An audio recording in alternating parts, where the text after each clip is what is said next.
Hello, and welcome back to the Balance Bond podcast, Soul on Fire. We're going to make today's intro pretty short and sweet because we have an extra long episode for you today. But I do have a special guest for the intro. Say hello. Hello. This is my mom, Dirty Martinis and Skinny Jeans, Jane Younger, my best friend, my neighbor, etc. Hi.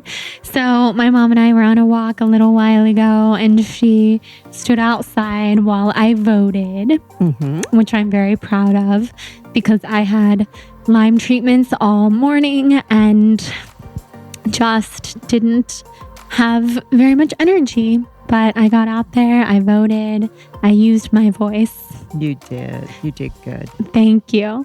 And then my mom took a photo shoot of photos for me outside so I could post with my I voted sticker. Of course.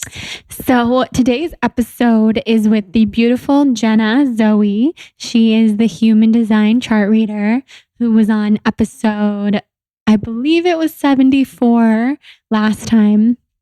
And absolutely rocked the world of everybody listening, including myself, sharing all about human design, reflectors, projectors, manifestors, manifesting generators, and generators. And you are a projector. So from what you've learned, do you feel that you resonate with that? Yes, I do, actually.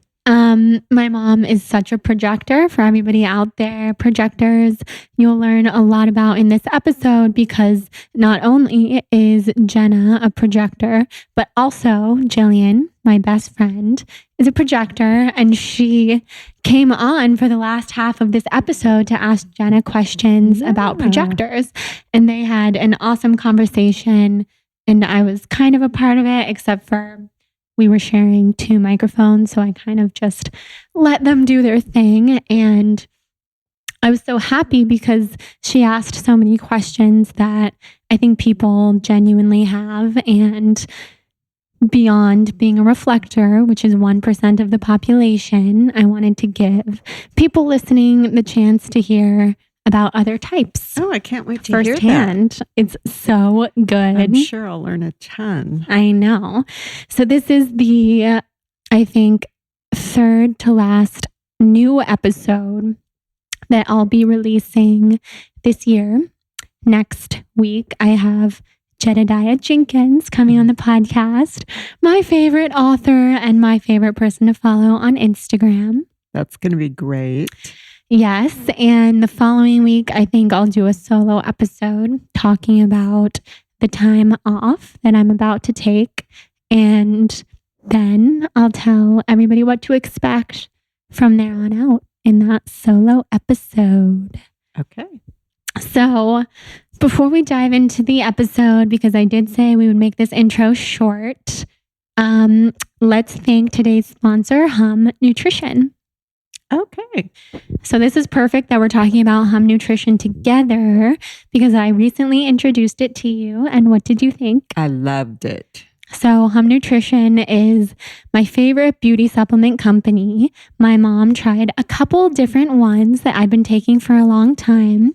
She tried the Flatter Me, which supports a flatter stomach and healthy digestion.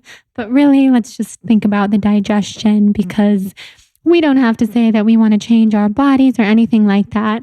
But when our digestion is working properly, then obviously we have a flatter stomach. Which is always nice. Always nice, always helpful. So you liked the Flatter Me. You also liked the Daily Cleanse, which everybody listening, if they listen often, they know. The Daily Cleanse is my personal favorite from Hum Nutrition. It helps clear your skin and body from toxins. So kind of like what I was doing earlier with the ozone. This supplement just further helps to clean skin, liver, bowel, kidneys, and lungs. It's made of organic algae and cleansing minerals. It has 15 different detox herbs in it. And one bottle has 60 capsules that are all completely vegan. So the reason why I love Hum Nutrition is that all of their products are non-GMO. They are gluten-free, sustainably sourced, premium quality, pure and potent, and clinically proven. So you can go on their website and actually talk to a nutritionist, which is what I think you should do. Yeah, that's a great idea. Because if you're not sure where to start and what kind of supplement to take and start with, then you can just hop on and tell them what your symptoms are, where you feel like you're lacking, and they will point you in the right direction. Great. Yes. So all of our Soul on Fire listeners have a special code with Hum. You can go to humnutrition.com and type in the code SOUL, that's SOUL, as in Soul on Fire, to get 20% off, and that's humnutrition.com. Use the code SOUL. You can try my favorites, the Daily Cleanse and Flatter Me. I also like their Omega supplement, which is called OMG Omega the Great, which I think is so cute. And maybe next time my mom's here, she can tell you her favorites. Yeah, I will. Amazing. So thank you, Hum, for sponsoring the episode. Thank you to my mom for being here with me as I record the intro, because I'm super low energy today and I couldn't imagine recording on my own. So that's just the reality of being sick. And I really look forward to feeling better and coming out with new episodes in a few months when I'm feeling better. Anyway, let's dive into this episode with Jenna Zoe and talk everything human design.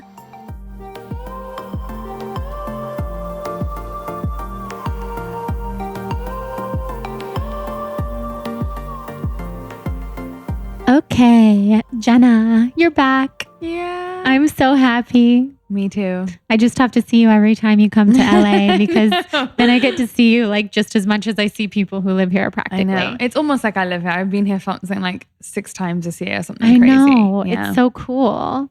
I love it. I'm so happy to have you back on the podcast. And as you know, you're one of my final conversations before I take some time off. And it just couldn't be more fitting because you're so easy to talk to. And there's nothing that feels like work about podcasting with you. Oh, and thank you. Yeah. I mean, our conversations when we hang out outside of this kind of thing might as well be podcast conversations anyway. So this is just perfect. Amazing. So everyone who might not have heard Jenna on the last time she came on the podcast, which I'm pretty sure was episode 74, just because I literally tell people, I lead people to it constantly. Wow. It's like 73 or 74. So it's been a while. It's been like, oh gosh, 40 something weeks. Wow. What? Yeah, that's weird. That's crazy. That's so weird. So yeah, if you didn't hear the first time Jenna was on, she's a human design chart reader. And since then, you've only really like exploded, I would say, in many ways. Like human design has gotten more popular, largely because you're really spreading the message. And it's really exciting to have you back. And people like you as well, who are message spreaders, and you know, you spread things that are good and helpful for other people. So it's a beautiful thing that you do. Thank you. So if people didn't catch you the first time, just kind of tell us again who you are, your projector self. I am a human design reader. I started doing this work full time about 2 years ago, a little over 2 years ago, 2.5 years ago. And it was basically something that totally took me by surprise. I didn't intend to do this work at all. It just kind of found me. And I guess most people know what human design is, but it's basically like reading your energy, the aura. And everybody has a different aura. And so we need to use it differently. And when we use our aura correctly, then we experience success and our divine timing and our destiny. It's interesting because I kind of think of free will and destiny. They both exist. So free will is obviously the choices that you make, and you have ultimate freedom to choose those things. But then the destiny is the things that are meant for you and are never not going to be yours and never going to be anyone else's. And they are yours now, and they just will be coming into fruition when you align with your real self. And so that's what I do. So cool. Well, you got me on a spiral of loving human design. If you know me personally, I have definitely done your human design. Learning how to read charts better. I got the book that you told me to get, which is, what's it called again? It's called Human Design, The Science of Differentiation. And it's the best one that I recommend because it's written by the guy who founded it, Ra Uru Hu. So there's a lot of other books and a lot of other information on the internet, but this book is the highest integrity, best quality, straight from the horse's mouth, the guy that downloaded it. So it's the purest communication of that information. Yeah, so it's been really fun looking into the human design of everyone around me and seeing. I pretty much surround myself with projectors, very interesting, and generators. That would be almost everyone I know. Wow. Isn't that wild? That's so weird. I know some manifesting generators and some manifestors, but all of my best friends are projectors or generators. Isn't that so interesting? Yeah. Yeah. It's funny how we gravitate towards other types because often what I see is that we sort of look towards the people who have the medicine that we need. And so, or often, like, let's say, because you're a reflector, right? So the different energies that your soul needs to be exposed to in this life to actually help you get to where you're going would be projector energy and generator energy. And that's what you would kind of feed off. And that's what would make you feel your best. And that's what would make you thrive and be more productive at when you need to and not when you don't. And all the different things that you need for, you know, getting to where your soul wants to get to. So it's like, it's saying, okay, I'm going to borrow this projector energy for now, and then I'm going to take a little bit of generator. It's almost like choosing your own spice blend, you know? Yeah, that makes so much sense. Yeah. I like it. It's been really cool to see and just really helps understand people better and give so much context for why people approach life the way that they do and all of it. It's fascinating.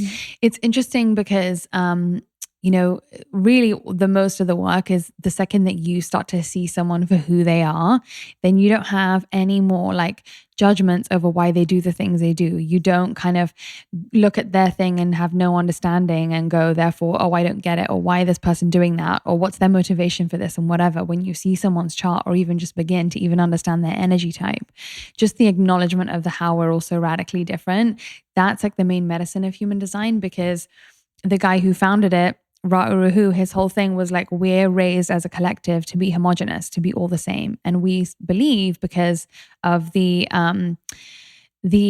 karma that we're currently in as a collective is all that you're safe if you're part of the tribe. And so if you break away and be different, then you're not going to be valued. And so even on a small scale, you know, from being like, you know, you have to be more like your parents because you idolize your parents when you're born. And so you start to believe that you have to be like them in order to be loved and all this kind of stuff. You know, dehomogenizing us is so important. And so the second that you see someone as different than what you are and you see both of them as good, like I'm great and you're great, then that's like, imagine if every human being on the planet could do that. I mean, where would we be as a collective and our consciousness be? It would just be miles ahead of where we are now. And I believe we're heading that way. Yeah, absolutely. And to just know and be aware of all the different strategies for each human design type, like learning the reflector strategy is to wait the full moon cycle before you make a decision. Yeah. That has been life-changing. Really? Given that I am a pretty impulsive person and I still have to really fight that because my natural inclination, if I want to do something, like it has to be done immediately. Like if I am thinking of someone, I need to text them right now, that kind of thing, or make a decision, like all these decisions I have right now with my wedding. Like, you know, if I think of someone who I think would be perfect to officiate our wedding, because we're going through that right now, trying to find the perfect person, because our perfect person can't come because they have a different wedding on the same day. Isn't that wild? So and clearly, how far in advance? That's crazy. A year from today. Whoa. November 2nd. Oh my gosh. Yeah. How weird is that? It's exciting and weird. So anyway, like I'm the type who's like, if we we thought of some people who would be great to officiate our wedding. Let's ask them right this second. And Jonathan is like, no, let's think about it for a few weeks. Let's just sit on it and think about it. It's a year away. What if we change our minds? Blah, blah. So to think about waiting a full moon cycle takes so much stress off of my decision-making process because I like to do things immediately. And I can say from much experience, that doesn't always work out at all. Like, I think I know. I'm like, yes, this is what my intuition says. Let's do it. Let's go. I know. I fully have this knowing. And then days later, I feel so different about the same thing. That's so interesting. Yeah. And there's not a lot of people that, it's hard to imagine what that feels like. That's such a rare path to be taking, to have to wait a full moon cycle. And certainly the world doesn't get up for, enabling you to do that. It's kind of everything working against you in terms of the way that people operate. People need an answer right away. People need to know how you feel straight away. And I think it takes a lot. It's the most deconditioning one can do, I think, to be a reflector, because you literally, like I said, you have everything. It's like swimming against the current of the world's MO, And so to have people allow you to do that, but then second of all, for people to understand why you do that, that the second part is probably, doesn't always happen. Oh, it doesn't always work out. I mean, I'll say yes to a brand partnership and a week will pass and I'll tell them, I'm so sorry. I realize this is probably very inconvenient, but I can't do this anymore for whatever reason. And I love when people understand. It makes me feel like the world is a good place and people understand on a soul level. Well, they don't even have to understand on a soul level, but I like for people to understand on a human level why I can't do certain things or why I have changed my mind or something. But a lot of times things are very transactional. So I don't know if it's like a generator on the other end or someone who just couldn't imagine. Sometimes people, I feel that I've probably burned some bridges that way, but it's interesting because the conditioning that we're all collectively dealing to sort of get out of is this lack mentality, right? And so anytime that people would be getting annoyed at you for, saying no to something, they're annoyed at you because they think, okay, I'm going to get Jordan to do this and this is going to be the exact way that I need it to happen. And they get controlling over like, this needs to happen in this certain way. And if this happens, then I'll make X money, or this will be the end result or whatever. Whereas actually, if we didn't have this like mentality, then people would find it so much easier to be like, oh, okay, that wasn't meant to be. But of course, there's going to be something equally great, or maybe the right person is going to fill that space, or maybe it's going to be even better, and just releasing that control. So the main thing that we're really, really working ourselves out of is lack mentality and all the different ways in which that presents itself through a chart. So in this case, it is about, sort of realizing that we cannot predict the future and we cannot make guarantees. So what someone might be trying to do is say, okay, if we get Jordan, then we'll make X amount. Let's take that as an example. Guarantees are illusions anyway, right? And so why are we all trying to make them all the time regardless? Because it's a waste of our energy. If none of us were ever hung up on making guarantees or trying to control the outcomes of things, then we'd be not only happier, but we'd also be more prepared for the way things are going to get done in the future. The new world way of doing things, a new paradigm, which is not about grabbing life, but having much more of that open palm where you receive the universe's plan for you rather than your own plan, Yes. That speaks to me very much, and especially on the topic of what we were talking about before we started recording with this time off that I'm about to take. And people ask me frequently, how long, or do I have a plan or something? And of course, I want to have a plan and I want to know how long it's going to be, because that's what we do. That's what we're used to. That's part of the conditioning. But I'm trying to be so open with it and so free with it, because like I was telling you, if I feel this crazy burst of inspiration to share on social media, I want to be able to. Yeah. But if I'm absolutely loving and healing from being off of technology, I'm going to do that. So I'm just really opening myself up to the universe's plan for my time off, which is hard. There's a lot of deconditioning. I have had to do a lot of self-work and read a lot of books and just come do a lot of meditating to come to that, because otherwise it's just scary. It's like you're walking away from your brand, your career, your means of making money, your community, because I connect and talk to these amazing people who are listening every day. So walking away from all of that for a little while is scary. Yeah. But I do believe I've deconditioned enough to do it in a way that I'm so excited to do it. And I'm sure you're going to inspire so many people as well, because it takes a lot of courage to walk away from the knowns, you know, and to step into the unknown. And that's basically what this whole need to control the outcome is we're afraid of the unknown. And actually, when you could say, oh, hold on a second, when I put all of my knowns aside, then I actually don't step into the unknown. I step into what the universe knows for me.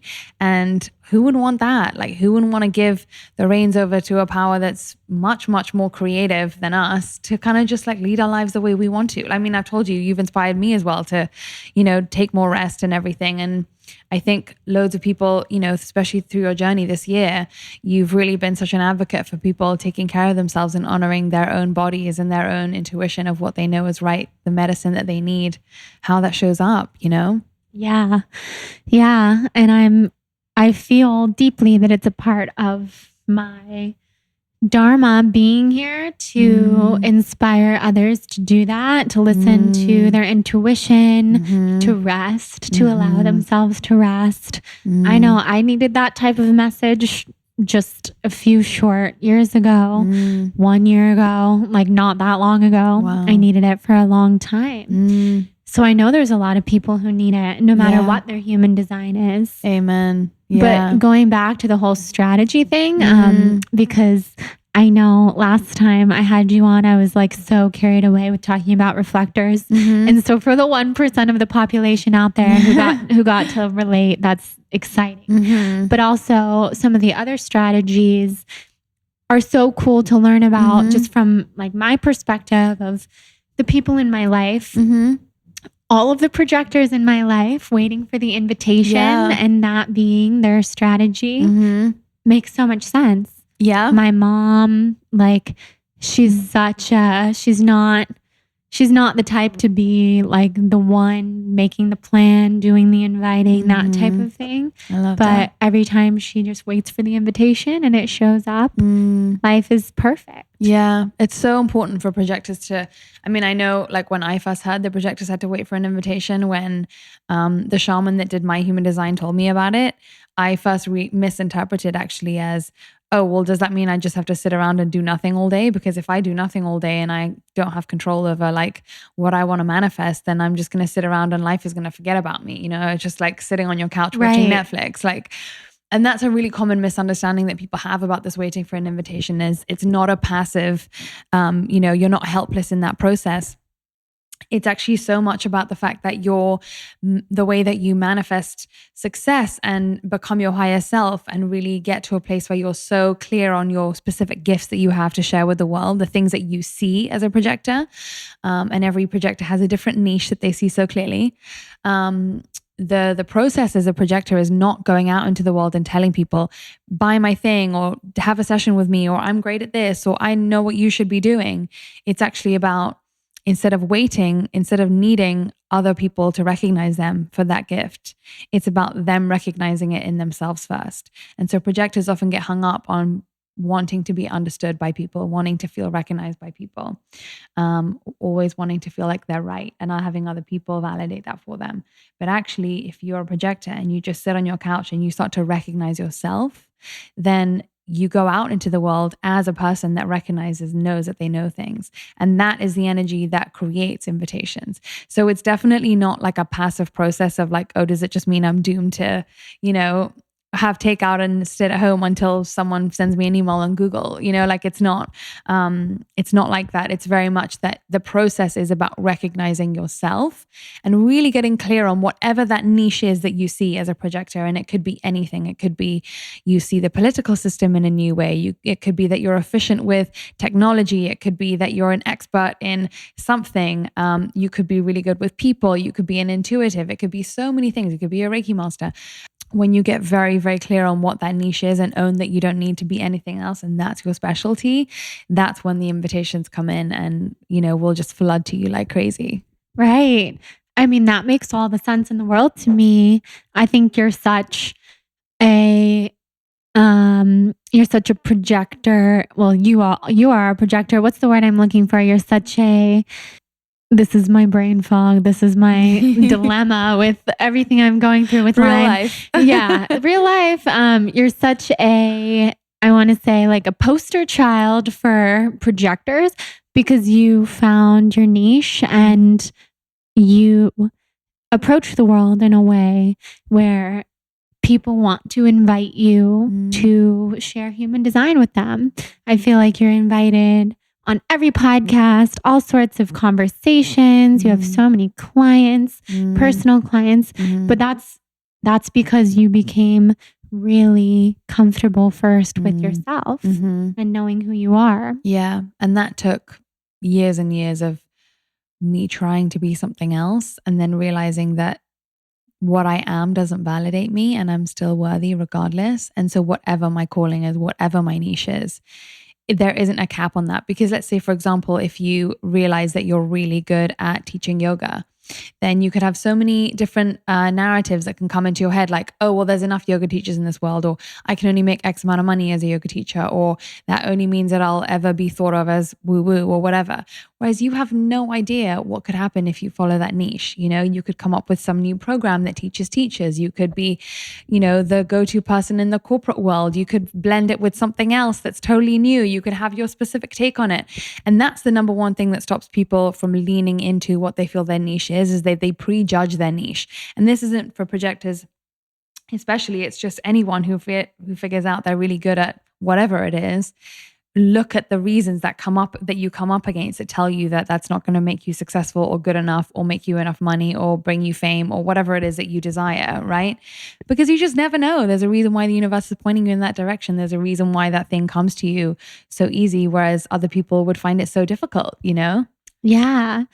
You're so right with all the prejudging that goes on. And that's something I've been thinking about a lot. I've been reading Marianne Williamson's book, Return to Love. The best. And she speaks so much about the Course in Miracles, talking about we really base our worth as a society off of what we do and being recognized for it and getting famous for something or writing the best book or whatever it may be. But really, all that matters is being a good person and who do we impact in our lives. Like that's what makes you a happy person is who are you impacting? Are you showing up to the world with good energy? Yeah. Are you returning to love? Basically. So I think beautiful. So much of us, including myself, has gotten so wrapped up in how many people am I reaching and how important is this important quote unquote, like how big is this message going to get? But it's a big message if you're just changing one person's life, being in love. I mean, I've found so much more fulfillment in like finding my soulmate, my life partner. And like, I know part of why we came to this earth, him and I, were to be together. And so to make his life so enriched and my own because of just that otherworldly connection that we share is so much more fulfilling than becoming famous, quote unquote, or how many people am I reaching? And any success I've had with blogging and podcasting, etc., is because that's not what I was trying for. I was just wanting to connect and help people. Right. And isn't that so beautiful that, the universe gave you the vessel through which you could share. And right now that's podcasting and blogging, but your real intention, what you really wanted to do was connect with people. And so there could be maybe there could be 20 different iterations throughout your life of what that will look like, right? But it doesn't matter because your job, your role, as far as the universe is concerned, is to be a connector with people, right? Yeah. And so when you're doing that, who knows, it could look so different. Like you'll write a poetry bestseller or whatever that is. You'll download messages from plants and animals for all of us. Like whatever it is you end up doing. I feel that for you so strongly. Well, the things, that you just mentioned. This is why you are so intuitive. You have such a connection to above because everything you say is exactly what I'm feeling like for myself, like the poetry book thing, plants and animals. Yeah. I feel it so strongly. So, well, okay, I really want to talk to you about medical medium stuff, but before we move into that, I have a question, pressing question that has been on my mind because this book that I'm reading, the human design one, doesn't talk about manifesting generators. Yeah. And is that because they're a newer type or something? So a lot of people talk about, if you've ever read a statistic that says generators are 70% of the population, that is people who count generators and manifesting generators as still generators. So there's a bit of a chasm as to whether people just consider that all man-gens are just generators or whether they're their own type. So yes, there isn't a lot of talk about manifesting generators because often they get lumped in with being the same as generators. I really disagree with that because if you're a manifesting generator, you have a blend. You are a blend of manifestors and generators. And everyone, imagine it's like a sliding scale. So not every man-gen is like 50-50. Some are like way more manifestor, some are way more generator, So it's a real spectrum between what manifestors are and what generators are, and they have both. So that is why that book doesn't talk about manifesting generators. Ra talked a lot about man-gens in his during his life, but the book was co-written with a woman called Linda Bonnell, who's still alive, who was one of his proteges, and there was a bit of a erring on the side of lumping them in, which I don't like as much. Right, because I was wondering, because I've gotten so intrigued by the strategies, and what would the manifesting generator strategy be? So all generators, everyone who has a generator does have to wait to respond. And that's because your sacral chakra, which is such an important decision-making factor in your chart, basically you have to wait until that is excited to do something. So what I always tell generators and man-gens, instead of this whole the way the internet talks about human design or the way a lot of readers talk about human design is are you getting the or the nuh-uh, which I really don't like because I feel that's so two-dimensional. It's more about paying attention to whether you're having an expansive response to something, or you feel excited about something, or you're feeling a contraction inside you, like you're just not that kind of jazzed by something. So all manifesting generators ultimately have to wait until they are excited, feeling an expansive response or feeling a contractive response, just like generators would. However, some manifesting generators, and you can figure out whether you have strong manifesting energy inside of you if you're a man-gen by checking to see whether that sacral chakra connects directly to the throat via one of the lines. So for example, the 2034 links directly from the gut to the throat. So if those two are directly connected by lines, then you have more manifesting energy inside you, which means that you also, as well as having to listen to your gut, it also means that you have the power to initiate like manifestors do. So it means you can reach out, you can just make stuff happen out of the blue. You can, I personally have a successful manifesting generator in my life who, she wants to make stuff happen. She just goes out and makes it happen. So if you have that energy inside of you, then you also can initiate. But ultimately, when it comes to making big decisions about your life, you have to wait to respond. So it's both.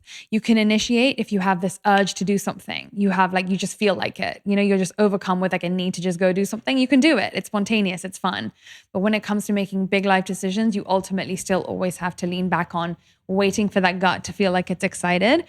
And the thing about manifesting generators, because they have both speeds inside them, they have that quick urge manifestory thing, but then they also have the generator thing. They often feel like they have to let's say, for example, you're really excited and you say yes to something straight away, and then it comes the next day and you're like, actually don't want to go. You always have to kind of align those two speeds inside you. You have to allow time to basically have the gut like catch up with the urges. Does that make sense? Yeah, absolutely. So trying to commit to things too far in advance, trying to make plans, trying to make decisions too far ahead. Those things are not good for manifesting generators because they are so multi-passionate, and because the gut does take a little more time than the manifesting sort of energy of urges happen. Because the urges are the quickest out of all the types, right? The urges are like spontaneous in the moment. They happen right away. The gut is still on the scale pretty fast, but it's still slower than the manifestory part. So it's like managing two different speeds inside you as a manifesting generator. Yeah, that's really interesting. So the manifesting generator in my life that I'm thinking of is my best friend, Katie. And some people listening will remember her from my book, and we lived together in New York, and she's been in my life since kindergarten. Wow. And this sounds a lot like her. Really? Yeah. Amazing. But she would be, I bet she's like probably a higher percentage manifester inside of her manifesting generator-ness, because she could initiate, like she could do anything. I love that. And it works for her, and she gets things she wants when she does it. Yeah. Amazing. Yeah. It's like, for me to see that, I like love it, because I'm just so curious as to how that works for people. I know. Because I'm so not allowed to do it. So I almost get FOMO of like, oh, you can just reach out to a magazine and say, let's do a piece together, and it works. And I'm like, how do you do that? Is that a Reflector thing too, though? Because I feel I relate to that. So the thing about you is that you actually can also reach out to people because you are everyone. So sometimes you can be more like that, and other times you would need to wait for an invitation. Oh, that makes sense. Yeah, because it's very hit or miss for me. It's like I feel that I can get whatever I want. Like I can say this on this podcast without sounding annoying, because you guys get it. It's just, I feel that way so deeply, and it's because I feel so in alignment with what I want. And so if I'm going to go after it, it's because it's supposed to happen. Yeah. However, there have been things I've wanted so desperately and they don't work. And so it's very, very hit or miss. And it's, I really want people to hear this who are reflectors to understand this too, is that this is the experience of being a reflector. You ultimately are everyone. Like, it's so fascinating that, me, I could never feel like what it is to be a man-gen, but you could. And you have. Right. Because I was going to say, how do I relate to that? Everyone. Yeah. Oh my God, I know. Jillian, my other best friend, Projector, who's coming over in a little bit, she might also hop on the podcast, because I really think it would be cool to answer some like projector questions from her. She makes fun of me to say, like, you can relate to everything. It's like, if we're talking to anybody, I'm like, oh yeah, I get it. I've been there with anything, to the point where if you didn't know me, you would think I was just lying. Like, you can't possibly relate to that and that. No, I can. Yeah. I mean, I can at least imagine how it would feel. Yeah. It's a lot of energy to take in. Yeah. It's fascinating. Yeah. And it's not a weakness. It's actually your strength. It's like, what it's like to literally be everyone. Like, most people can't even understand that. Like, it's just must be a fascinating human experience. It is. It's nice to understand it better now. Otherwise, it can be pretty overwhelming. You're just taking in everyone's feelings and everyone's energy. So I have like this list of things in my head I want to talk to you about. One of them is non-energy beings, but we'll get back to that, because medical medium is really working for you right now. Yeah. Tell us all about it. Oh my gosh. And I'm convinced he's a projector, like convinced. Well, we need to find out. I know. It's really difficult because, the birth time is so important. Even if you're 10 minutes off, you could be getting a totally different chart. And so it's not like in astrology, if you put someone's birthday in, you can at least see where the sun was at that time, and you can see some planets, the further away ones for sure, but you still might get like the moon position wrong in an astrological chart. So it's similar with human design. You cannot tell what might change if you get someone's birth time off just by, let's say 10 minutes. I'm convinced he's a projector, and I believe him to be super talented. I think he's I think the celery juice thing is a game changer, like really, truly unbelievable. And you like the taste, which is crazy to me because I do not. Do you not? I wish I did. Really? I still drink it, but I do not like the taste. Wow, that's so interesting. I find it like, it's almost like sweet water. I don't know. It tastes like that to me, but that's good. I've had adrenal issues for a couple years, and I've been on I've seen everybody. I've been on every ailment, every medication and natural remedies and everything, but nothing I feel has restored my adrenal function the way that the celery juice has, to the point where I'm not taking anything else at the moment, which is kind of rad. Like, immediately just didn't even feel the need to do it.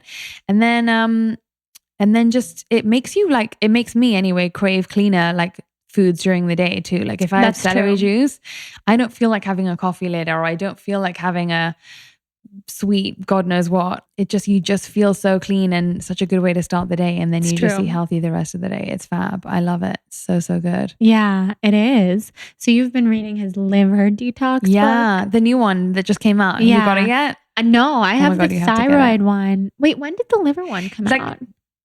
This week. Like it came out on like Tuesday or something. Yeah. It's okay. He releases books like a machine. I know. Because I thought the thyroid one was brand new. The one that I received in the mail like a month ago, I thought that was the new one, but I think that's the thyroid one. Oh my gosh. In that case, I would love him to be a projector, just to show people of like, if you're using your energy properly and you're like really leaning into your energy type, you still can be super successful and still be productive and still get stuff done. Like, it's so cool. Absolutely. So when it comes to the different energy types and things like the medical medium diet, do you think it would be beneficial for everybody or certain people more than other types? So I actually have on my website, I have a series of videos on the best way for each of the energy types to be eating, which we rolled out because people were asking me all the time, like, does this work well for me? Does this not work well for me? And the thing is that, for example, if you're a manifester, you don't want to be eating things that feel like an enforced diet. Whereas if you're a projector, actually, sometimes that structure and those, that encouragement to eat super clean and light and snack very often can feel like relief to you. As a manifester, you, for example, have to wait and see if medical medium is actually something that you feel like you've got it. It's so easy to you. You've decided to do it rather than someone's told you to do it. So it's so interesting because it's actually so much less about what we eat, and it's to do with the approach of how we choose what we eat. Because the truth is that all these 21-day fixes and these programs and these whatever, they're all helpful because it's an experience of what has worked well for someone else. So it can give us ideas of how to structure our own, but ultimately we still have to do that very unsexy work, which takes time of like, does this suit me? Does this fit well in my body? Do I like this? Does it make me feel good? Does it not? And no one really wants to tell us that these days. What you can do is, if you use your energy type to basically let your own body decide what works for it or doesn't, then you never have to do one more diet, one more cleanse, one more anything in your entire life, because you know there will be certain things that feel good to you and certain things that don't. However, there are generalizations that, general things that do work. For example, manifesting generators, because they have like the fastest metabolism out of all the types. What doesn't work for them is anything that there's like, when there's a program that restricts portion size, but things like a Whole30 or even a medical medium where you can eat as much as you want as long as it's like certain foods, that works amazing for them, because they're not supposed to be kind of like pre-figuring out their portions and things, because that actually will prevent them from being more productive and helping them get things done. And they can eat more than what we're told we should be eating, especially as women, because they have the engine to burn it off, right? So it's important, things like that. And then generators on the whole, I believe that everybody should be eating super clean anyway, as clean as possible, sort of 80-20. But with generators, they should never, ever feel like they could cut out, like I would never say to a generator, you're never going to eat your favorite, fried thing ever again, because that would work terrible for them. And just to feel like they can have that, and it's really going to lift their gut response if they really are craving it in that moment and they satisfy that, then that food will actually help you get further in your life, because you're basically aligning, you're saying to the universe, I'm doing what what I'm craving, and I'm only doing what I desire. And so that message to the universe is so powerful that it will spill into every area of your life. So if you're having a treat and feeling guilty about it as a generator and saying, but I shouldn't, and you're getting in the way with your brain and saying, oh, this is bad for me, this is bad for me, then that's a whole different thing. Then you're saying, you know what, I'm actually going to have this because it's going to make me so happy. And universe, I do things that make me happy because I listen to my gut and I do it when I want. Then that's so different. It's such a different experience. You could be eating the same thing at the same time, but it's the mental chatter that is either going to tell the universe, send that energetic communication to the universe that you're truly living your design, or you're not. With generators, though, they intellectualize it a lot, like, oh, cheat days, or my Sunday is the one time I have this every Sunday, or whatever. Like any of that rigorous structure is terrible for you, because it needs to be about, do I viscerally want this in the moment? Am I craving this? Does this sound good to me, or does it not? And so anytime when there's frameworks and no foods and yes foods and that kind of stuff, that wouldn't be so great for generators. And then projectors and reflectors, because they are non-energy beings, they have less of a buffer for unhealthy or unnatural foods than other types would. So they have to be a little more careful with like the caffeine, the alcohol, the processed foods. We can get away with less, put it that way. So, you know. That makes sense. Yes. I was telling you the last time I saw you, I'm such a coffee addict, and I go back and forth, and I go off of it for months at a time. And I've been drinking it lately, which I like. I don't know. It's so weird listening to you talk about it, because now I'm thinking how weird I relate to everything like that you're saying. I relate to trying so much to not have too many rules, because I do like to send the message to the universe, like, yes, I satisfy my cravings. I do what I want, kind of thing. But then again, my body is super sensitive. So as clean as possible is good. I think coffee and stimulants are hard for me. But I'm so clean with everything else. No alcohol, no sugar, just super pure from the earth, vegan, that I think coffee is like, okay, if that's going to be my one vice, it's okay. It's so true. And I feel like it's that one thing that is like a bad boyfriend. Like, it's so hard to give up. I'll go through phases of being like, I used to think I'm never going to have it again, and I've given up for good. And then you feel yourself like sucked back in. It's just right. So I like not having the rule, because the rule, I was trying to like find all these things to replace it with, like matcha, which I do like, mushroom coffee, which I do like, but I was like adding all these things into this like morning elixir that was becoming like too much. And coffee, like cold brew coffee, with just a little bit of almond milk and some stevia, it makes me happy. So I just can't have too much. I know. I was saying that to my friend Dara, the one I was telling you does the astrocartography. And we were saying, what if we just wrap our head around the fact that we're always going to go in and out of being in love or out of love with coffee?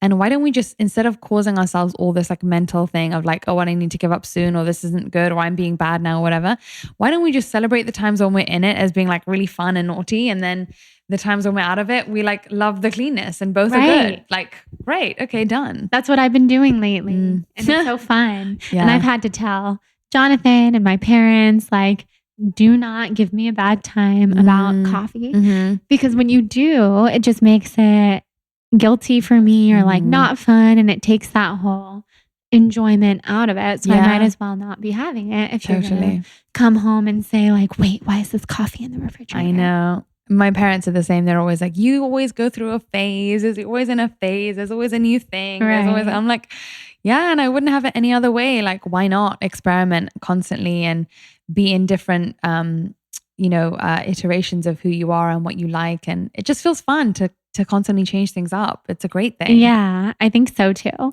I find my body responds the best when there are no rules. And I mean, it doesn't feel like rules. It might sound like rules to other people, the way that I eat, because it's so clean and it's vegan and it's all these other things. Those are not rules to me. It's just like, this is good because that's how I feel good. The only time I have rules, I feel like everything backfires and I gain weight and I'm less happy and I feel restricted. That's not fun. Yeah, so not fun. And now that, I guess that brings us full circle to manifestors, because anytime they feel like a rule is like a fun rule, then they can easily adhere to it. And then when they feel like it's a hard rule for them to follow, that's like the worst thing for them. But it's interesting because we, on the one hand, we are our energy type, right? But on the other hand, we take in other people, we feel other people, we were conditioned by parents who are different energy types to us. So there is also so much of us that identifies with different types. Like I was telling you how so many people identify with being a reflector after our reading. And it's because, there are things that are true for you as a human being that are true for everybody else. And also because you're a reflector, people see themselves in you. You're a representation of what where your community's at, right? So the fact that, and we were talking about how your dharma is to like help people, encourage people to rest more and be their real self and embrace the spiritual things and to be with nature and all the things that you love to do. Everyone that's listening to you and the reason why they've gravitated towards you is because you represent that side in them. And that's what reflectors do. Yeah. Yeah, I know. It's so interesting. So I love that when you told me that you get messages all the time from people who say, I resonate more with Jordan's chart than my own chart. So what are your other thoughts on that? I'm so curious. So I think in general, one of it is you kind of being a representation for your community, because you become what your community is as a reflector. But then also that in general, in the world right now, we are shifting into a new paradigm where our approach to work and life specifically, and that balance is so different, right? And so you embodying the fact that we all need to rest more. I hate, for example, that some human design sources talk about generators as the worker bees of society, because that's not what it's about. They're supposed to be doing what makes them happy. And when they do that, they create energy. And that energy makes other people happy and excited and more productive and more inspired. And that's what generators are here to do, for example. So every type needs to rest more. Every type needs to be in touch and intuitive and feel their empathic nature and feel emotionally in tune and all those things that you're championing, as a collective in terms of our human design. That's what we're actually needing to lean into more of. And so you're doing a great job as a reflector to basically embody that for us and show us the way. I love that.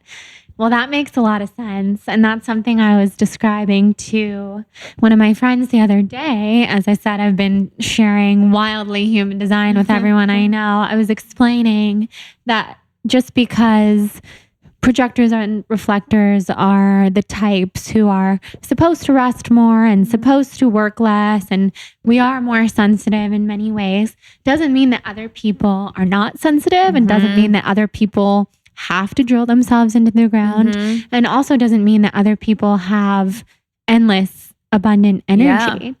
So the thing about non-energy beings, I think a lot of people seem to confuse it with, well, those of us then projectors and reflectors are not energetic people. That's not true. I feel like when we are living in alignment, we can be the most energetic. Oh yeah, reflectors, when they're living their design, it's wild what they can do, because you have access to riding other people's waves and the waves of what's around us in the, just in the energy of the world more than anyone. You can morph into that stuff more than anyone else can. Whereas people who are, all the other types have their set energy that they have, right? It's this limit of what they can take in from the world because they have their own stuff going on. Because you don't have your own stuff going on, you can literally become the most or the least energized or understanding or empathic or tapped in or psychic or any of those things, emotional, fearful or fearless. You can morph into whatever you want. But you're absolutely right. Even projectors, it's not that they're not supposed to be energized. It's just that they don't create energy. They tweak and mutate other people's energy or existing energy. Whereas manifestors, mangens, and generators create energy when they are doing what they love. So that's the main difference between energy and non-energy types.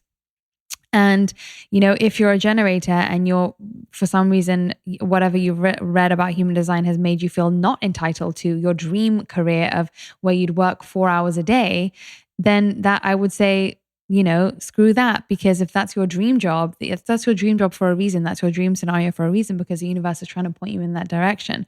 So yeah, if you want to have full on 12-hour days, being in a restaurant kitchen, great. But also if you just want to work from home and make a couple of investments while your kids go off to school, and then you have a couple free hours and they come home again, awesome too. If you're using human design to make these strict rules or these dogmas, that's only making things worse. That's what we're trying to basically move away from, So anytime that there's this prescriptive solution that's been like handed to you of you can only do this or be this, that isn't the goal of human design. And that isn't true human design to me. Yeah, that makes sense. I feel like true human design is just knowing ourselves so that we can be a happier person. That has nothing to do with rules or trying to like slip into this specific label. It's just like Ayurveda. I had this amazing Ayurvedic author, Sahara Rose, on the podcast last week. And I need to listen to that. I'm so fascinated she's amazing. And I was saying the same thing about the way people use Ayurveda sometimes. As like the Pitta club, the Vata club, the Kapha club. And that's not what it is. Yeah. It's more like using Ayurveda in an intuitive way to know, like we ride with the seasons, and you could be born Vata, like you're probably totally Vata, just based off of like your body type and other things about you. But that doesn't mean that you have to live like the Vata rules. That's not what it's about. So true. And as soon as you are using any of these things to distinguish yourself from other people, to create separation, that's also very unspiritual, right? So where you're, I don't know, when you hear that you're a generator and then you feel like that's the best one to be or the worst one to be, or you think that generators are this way and projectors are this way and blah, blah, blah. The whole goal of this is to actually just fully accept what you are and your gifts and your inherent nature, and then to also fully celebrate what everyone else is too, and not seeing anyone as better or worse than the other thing. It's all beautiful, and it's all wonderful. And the second we can accept that, that's when we can really move forward.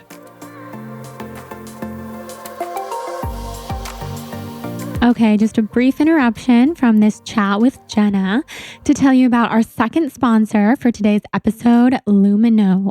So you guys have probably seen me posting about Lumino on Instagram, because when I discover a brand that's really working for me, something non-toxic that has changed my life, I, of course, want to share it with you guys. So Lumino from Oral Essentials is a non-toxic oral care brand, meaning they have mouthwash, they have whitening strips, they have toothpaste, and all of it is completely non-toxic and made with completely natural ingredients, safe for sensitive mouths and sensitive people like myself. They've been featured by Vogue and Pop Sugar and all over the place. They were founded by this amazing dentist in Beverly Hills, who I'm actually going to see after the new year when I'm feeling better. And I'm so excited to have a teeth cleaning with him and get to meet him, because he learned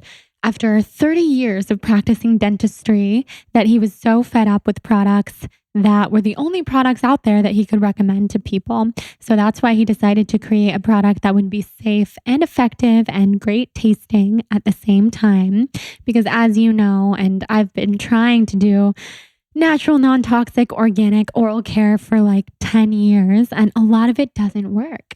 I remember being in college and my friend Jordan, who just got married a couple days ago, telling me, just so you know, your organic toothpaste is not really working, aka who's trying to tell me that I had bad breath. And that's what good friends are for, to be honest. So anyway, Lumino, they have all sorts of things. I personally love their teeth whitening strips. They're made with natural coconut oil and lemon peel oil and sage oil, and everything about their product is also cruelty-free. So we are going to be giving away 3 different boxes of whitening strips to 3 different winners. So to enter this giveaway, go ahead and follow Oral Essentials on Instagram. That's oral_essentials. And then send in a rating and review of this podcast to iTunes and email me all of the above to jordan@thebalancedblonde.com. And I will choose 3 winners. So you have a pretty high chance of winning because I'm choosing 3 different winners. And it's kind of a lot of things you have to do. Not a lot, but you have to go to a couple different apps to enter. So if you enter, you'll have a good chance of winning. And definitely check out Oral Essentials. Go to oralessentials.com. Use the code BLONDE for 15% off and order away non-toxic oral care. Enjoy. Yeah, no, it's so true because everyone's chart is so individualized. My one of my friends who's a generator, when I told her that she was a generator, she was disappointed because she's like, "Oh my God, that's what everybody is. Like that's the highest percentage. I wanted to be something more special." I know. And I told her, "You're so lucky because to me, it seems the world is made for generators and you guys have a lot of opportunities to do really, really well being humans in this world where being a reflector in many ways is very hard to be a human. Yeah. Very hard. This is what my fiance tells me every day. Like it's so hard for you to be a human. And it's been really nice to know that about myself and accept that and just, it's something we joke about, but it's also true. Because I mean, my body is sick. Like I have hives from head to toe.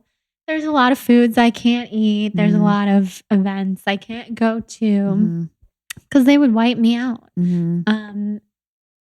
Learning to embrace that and use that as a superpower and to know like that fuels me to do what I'm supposed to do. I don't have to compare myself to people who clearly were here to, do something very different than me. Absolutely. Yeah. And it's the healing medicine that we all need is to say, we don't have to be the same. There is a premise now of if you and I agree on something, or if we have something in common, or if we're the same, or if we even, in the negative way, if we gossip about the same people, if we hate the same thing, then that means that's like a basis for us to be friends, right? Or that means that we tend to like each other then, right? But we want to get to a place where we can disagree on things and I like you just as much as I like someone that I agree with, right? And it's all about just someone's energy. And, with, for example, generators, you can have a generator that has all 9 of their centers filled in, or you can have a generator that has 2 centers filled in. And if you are a generator that has 2 centers filled in, you might have, I don't know, you and this generator might have the same profile or incarnation cross or similar gates that are lit up. So you could have more in common. Like I could have more in common with a manifestor than I could have a different projector that's nothing like me, right? So assuming that there's this commonality between, projectors are 17% of the population. So what's 17% of 7 billion? It's like, of course we're not all the same. Right. And it just comes back to that acceptance of like, oh, once you totally accept yourself, you truly can just enjoy everyone else for who they are. And that's such an amazing thing. It's such a beautiful thread to introduce into your life of like, every human being is so cool and fascinating and different. And how do they work so differently than me? And actually being more interested in the differences rather than the similarities at some point. That's when it starts to really turn around your experience of other human beings, I think. Yeah, I think so too. It's so amazing. So I know when you look at someone's chart, it opens up psychic abilities for you and you start to see so much more beyond the chart, which is so cool. So do you ever feel that when you're about to read someone? Do you ever kind of like guess what they're going to be beforehand and then you're right? This sounds really funny, but I'm not great at guessing. And I know so many people in my life that are much better. Like Dara, who I was telling you about, is amazing at guessing. Lacey Phillips is amazing at guessing. There's so many people that are really good at guessing. And I was always like kind of getting FOMO in the beginning of like, why can't I guess? Why am I not good? But I think it's because the universe literally blocks me from going there academically because I'm not supposed to be going in there with like my own mind, like I'm not supposed to be using my kind of like knowledge of it or my whatever. I think it's literally it's only when I look at the chart that it opens up for me. So I think it's probably not beneficial for me to go in with any preconceived guesses or ideas or notions or whatever, but that makes sense. Yeah. So your intuition really opens up when you're looking at the chart. Yeah. Which is the important time as a chart reader. Mm-hmm. I asked because I know I told you this, but when I was looking at my dad's chart and I had spent all these months thinking my dad was probably something really different from me. He's like a workhorse. Like that's his happy place in life. Like work. Mm-hmm. I didn't think he'd be a reflector. And so I'm like typing in his birth time. We finally had his birth certificate. I've known about human design now for months and months and months. And as I'm hitting submit, I get this like rush from the universe. I can't even describe it. It just like hit me like a ton of bricks right before I pressed send. He's a reflector. And it gave me like full body chills and basically made me cry. And then I pressed it and he was a reflector. And then I really was freaking out because not only was he a reflector, and this is so shocking to me, but it was like I was rushed with all this information about him that really told me so much about myself and about like our relationship.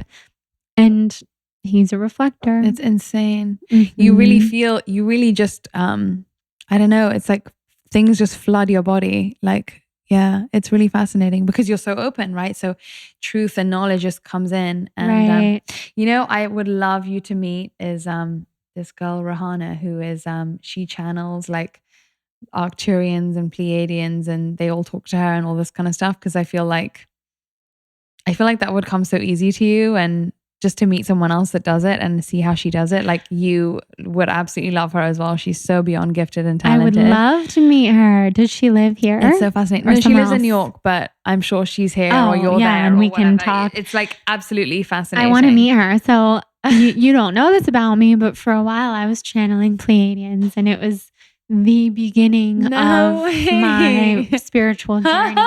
Yeah. That's crazy. And I always say now, like, where did the aliens go? Because I haven't spoken with them, as far as I know, in a while. It's been probably like a year, last summer. So like close to a year, over a year and a quarter. But for a while, they were taking me on some pretty wild journeys, and so wild, in fact, that I was getting sick. And then I did get really sick, and like I've been sick now for exactly that amount of time with Lyme. And they weren't trying to make me sick. They were like opening me up, and my spirit, I feel, elevated so quickly, and my physical body didn't know what to do. Wow. And I definitely relate so much more to being a Pleiadian than I do to being a human. And that's like where the whole joke comes from, is like, I'm so not human. This is so hard for me. But the Pleiadians have such beautiful messages for all of us. And my friend Nicola, who you'll have to meet if you ever go to Ojai, or next time you're here, we should actually plan a trip to Ojai. I'm dying to go. We should go in February. I keep unscrewing my microphone. Nicola introduced me to the Pleiadians, and basically I've known her for several years. She has a similar story to you, where she had like an almond milk company, and she was doing something really different before she became a shaman and started. Oh, she's a shaman. Spiritual path. Wow. And she reached out to me and said, like, well, we barely knew each other. We hadn't seen each other in years. But she said, come do a session with me if you're ever in Ojai, blah, blah. And it turned out I was going to Ojai the following week, and I thought she knew that, but she didn't know that. And the Pleiadians had been whispering my name to her for a while, and she has direct access to them because she was given like the keys to speak to the Pleiadians by these like old school shamans. Wow. I think they're like Mayan, maybe older men who got these messages from the Pleiadians that women, Western women, are now supposed to be talking to the Pleiadians. And so they Wow. like gifted her this access and she Wow. speaks with them all the time. How interesting. And then they were trying to speak to me through her and then speak to me just to me. And it's been a long time. Wow. So I'm just going to throw it out there. And this is on Interesting. recording. Yeah. I'm open to you guys coming back, Pleiadians. I love it. And maybe they have. I don't know half the time who I'm channeling when I'm writing poetry and journaling. Yeah. Who knows? Then from this planet, all the plants and the animals, and maybe the spirit guides and the ghosts and the angels and the entities, but then from other dimensions too, like exactly. Bring it on. I want to talk to everybody. This is why I'm taking time off of social media. You can't be like on Instagram in this one dimension, responding to all these amazing questions and comments and everything and expecting to channel aliens. It's you so have true. To kind of like pick and choose different times in your life. Yeah. And you know, what's so interesting is that, you know, when it comes to making anything you want happen in this life, it's so much about, you know, our society places so much emphasis on, okay, how are you going to get there? Or you need to figure out what you're going to do, or you need to start doing a bunch of action in that direction. But actually, it's so much more about cleaning up all the things that you're not supposed to be doing that are basically clogging your energy, you know, clogging the energetic space for the universe to send you what you want. If you think about everything that you desire is already circling your aura, so it's 3 feet around you, all you need to do is clear out some of the junk that isn't really matching anymore. So yeah, spend less time on Instagram, or don't keep going to that thing that happens every Friday night that you don't like. Or we think that we compartmentalize so much and we go, this is my work life, this is my relationship, this is my da da da. But if you're small in your relationship, it could stop your dream job from coming in. Or if you're scrolling on Instagram just to numb out, you're basically sending a message to the universe that you're not ready to be as awake or aware of your next level. And so then it's not going to send you whatever is a match to you being awake and aware, right? So, you know, even I have to catch myself when I'm on Instagram. I'm like, am I doing this because it's making me happy? Because it could be that, or because it's informing me, it's teaching me, it's whatever. But then you always kind of know when it gets into that, like, you know, 12 to 20 minute mark, I'm just making this up, where you start like, I don't know, searching things that have nothing to do with you. And you're like, hold on, why do I feel worse about myself now?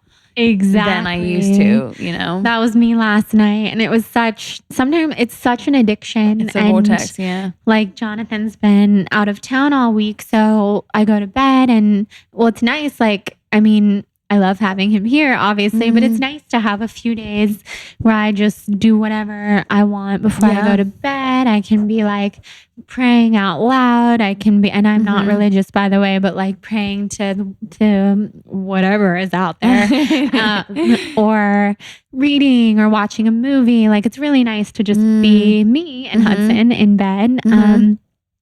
Last night, like, I couldn't get off of Instagram, and it was definitely like a really like addictive moment because it wasn't making me happy, and it wasn't for inspiration, and it wasn't for information. It was purely like obsession. Like I couldn't put it down.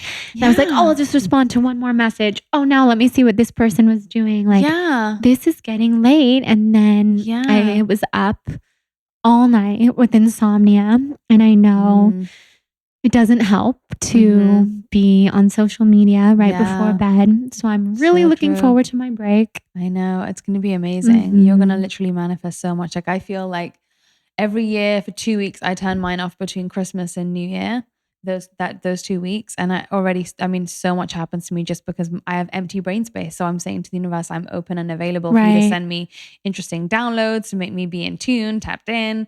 I mean, it's so hard to maintain, you know, aside from that, but it is. I did that You over the try. weekend in You did? Sacramento.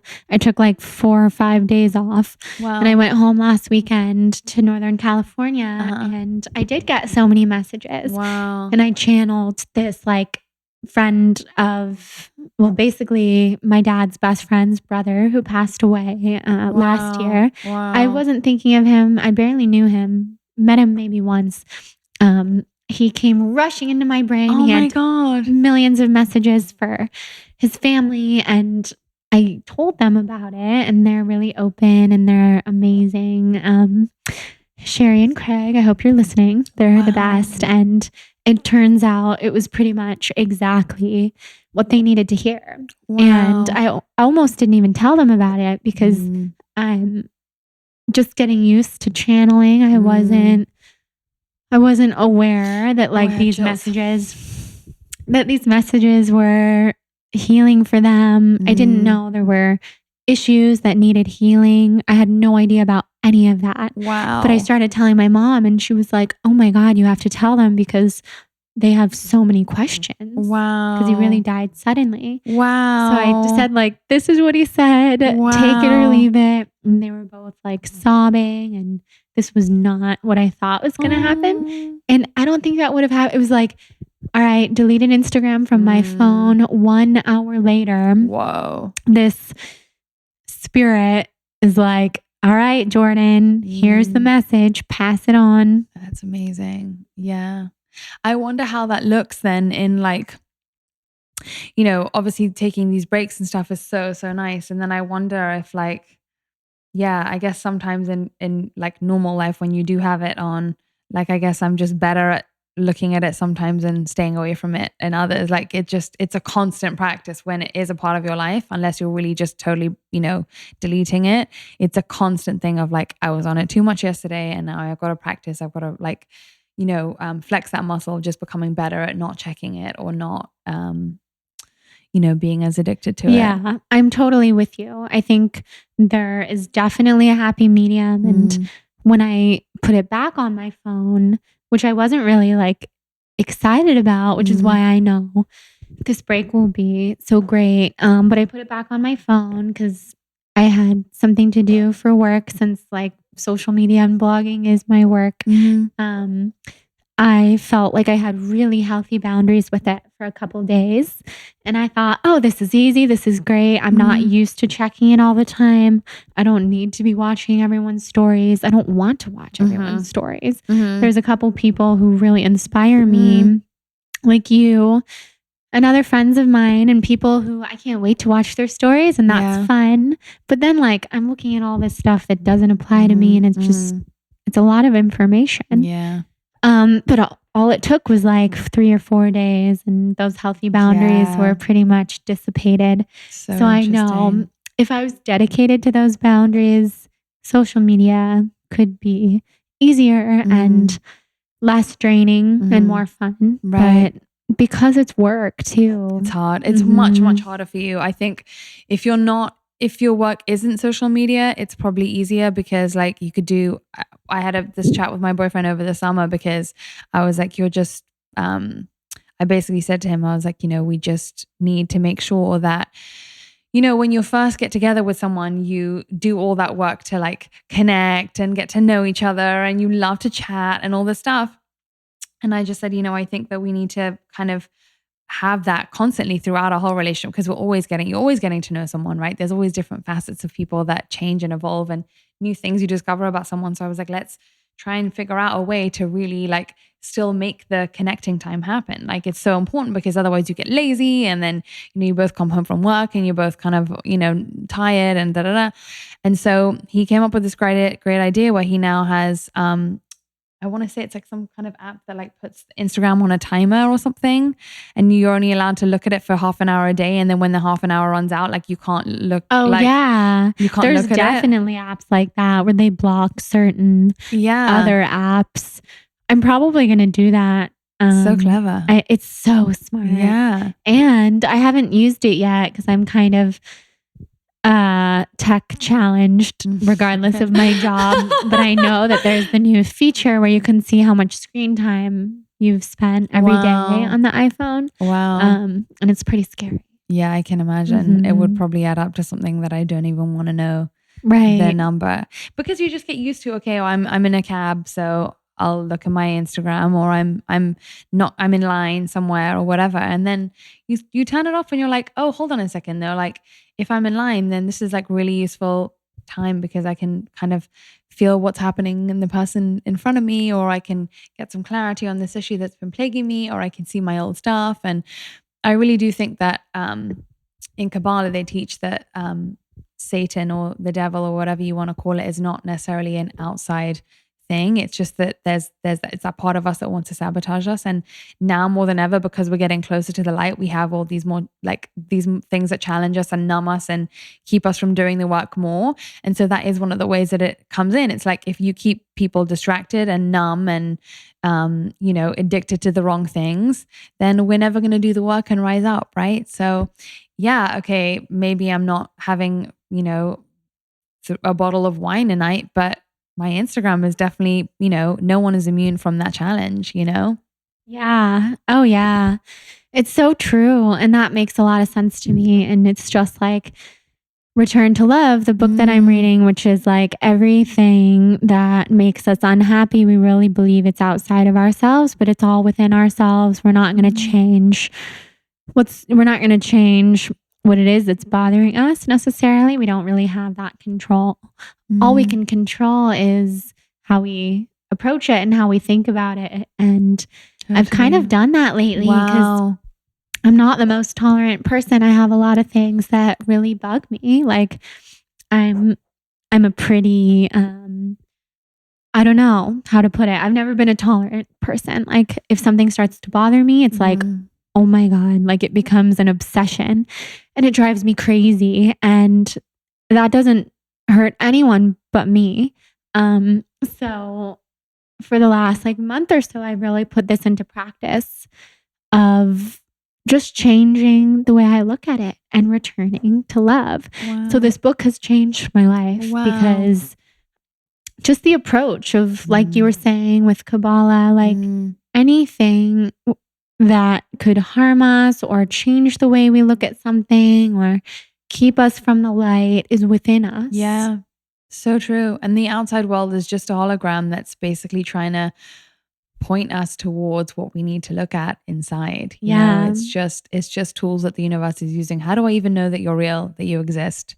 How do I even know that this table is real? Like, I don't. There's no way of proving that. And it's almost like we have to become a bit more selfish in the right way, where it's like we have to constantly think about, okay, it's not about this problem outside of me. It's not about this thing outside of me that I'm feeling so justified or so right about or so wronged by or whatever.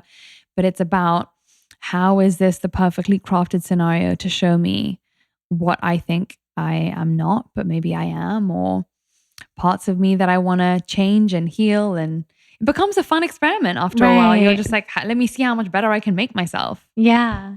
Yeah.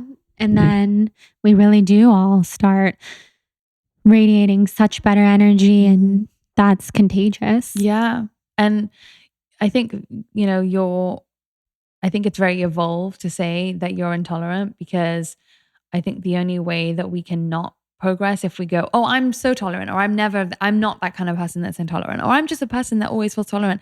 Any of these stories that we tell ourselves about how we're either a tolerant or an intolerant person, whereas actually we're all both, and to see and to call ourselves out and recognize the areas where we are and the areas where we're not. And that's what, when you start from that place of really fully recognizing, sometimes I'm jealous, sometimes I'm envious, sometimes I'm pissed, sometimes I'm bitter, but also sometimes I can be love and and both are real, right? Then we can work with that. That's a starting place. Let's get to work then. No, totally. No, recognizing that part of myself, I already feel so much detachment from it. I've known that about myself for a long time. I don't know, I place a lot of trust in people, and then if that trust gets stomped on or something, I say I'm intolerant, but really I'm just sensitive, and then I start to notice things, and I'm extremely observant to a fault. I wish I wasn't so observant sometimes, because I feel that I see everything, and then and then I have to like deal with what I see. Yeah. But I feel like just in the last couple months alone, I've moved forward from that so much. And part of it is being so sick. And I think when you are really sick, like it's the biggest gift because nothing is as important as you thought it was. Like, oh wow, none of that matters. Wow. Now I can't get out of bed and like health is the only thing that matters. And love is the only thing that matters. And yeah, I don't know. And then just a lot of other like personal work and just seeing like, I don't want to feel that way anymore. I don't want to feel annoyed by people. I don't want to feel that people are taking my energy. Like all these things that I felt, I had all these boundaries because I felt like ever since I became the balanced blonde and I had this platform, I felt like I don't ever know if someone just wants to be my friend or if they want to take something from me or if they want to use me. And it happened a lot. Wow. It happens to everyone, I'm sure, but it really happened a lot. And then I was the only person who had to deal with like feeling this frustration toward most people, a lot of people, and never like really knowing people's intentions. And at a certain point, I just realized like being so sick and all of this, like I don't want to move forward feeling that way anymore. And I'm just going to let it go. And I'm just going to send love into everybody and just like approach every situation with love. And if they are having the intentions of using me or whatever else, like I have compassion for them and I'm sorry because maybe they're not so happy. Yeah. And it's not my problem. It's not my issue to feel like I'm being taken from because I'm really not. And it's not our responsibility to manage how other people's life experience goes. Right. That becomes like a whole thing in itself. Like, oh my gosh, to try to control the way other people are acting towards you. That's stressful, overwhelming. And also never going to happen. Like as much as you try, never going to happen. So you're just swimming against the current, as you say. Yeah. And what's really fascinating, I think, all the, I don't necessarily want to call them rock bottoms, but all the challenging points that we all go through in our lives. It's like, I notice the reason why I'm so afraid of them when I feel them or when I'm in them is because I feel like, oh, that makes me alone in this. Like that means that I'm, or I'm out of, doing what everyone else is doing, or I'm, you feel marginalized, you feel alone, you feel like no one's going through what you're going through. It's very like, it can be alienating, right? To go through these like dark times. But I think what's really fascinating is that that's the great ruse, is that no one's with you, because we're all here to feel this full spectrum of human emotion. Yes. We're all here to feel anger and loneliness and sadness and happiness. And all those things are like, none is better than the other. They're all just here to show us like what life is and how these emotions are different cues to basically help us find our path. Right. That's so true. Yeah, I couldn't agree with that more because we fear so much it's the unknown that you were talking about. So we fear the unknown of being alone in those rock bottom moments. And I have definitely hit my rock bottom being so sick and re-questioning my whole entire business and like taking a step away from it all. And it so far has been a really good thing. I mean, it's been hard every single day because it is rock bottom for sure. But I'm embracing it and I know it will lead me on a good path. Yeah. And I really hope that that's the takeaway that people, like I almost wish that my younger self had heard you say that, because I think the fear of questioning things in your life is a thing that keeps us stuck. And if you know that you're worthy and that questioning anything and everything is never a bad thing and it's only going to lead you to better things, like I just wish that my 20-year-old self had heard you just say that.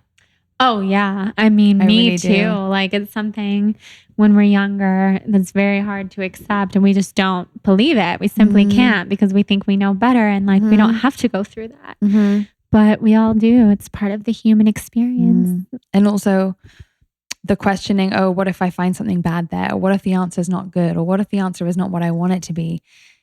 Yeah, what if? Like, What just if? be open to it. Yeah. That's how I feel. Like, I was at first thinking, like, I'm going to take this break, but I am not going to let this break lead me away from my brand, because I have worked so hard to build it and it's important to me and it's like my identity. And then I realized, if I'm going to take this break, I have to let it lead me wherever it wants to, wherever the universe wants it to. That's so fascinating. And yeah, but I know I'll come back to my brand. I just don't know in what way. Yeah. And it will probably look so much better when you do. Yeah, I think so. It's so funny. You're paralleling with someone who's very, very close to me in my life, who is married and questioning her marriage, and they haven't even been married for that long. And she was like, oh, we're going to take a break though, and we're going to see what happens, and and now it's coming close to Christmas, right? So they had all these plans and they were going to move in together next month. So there's these like arbitrary deadlines, basically that you have to kind of know things by.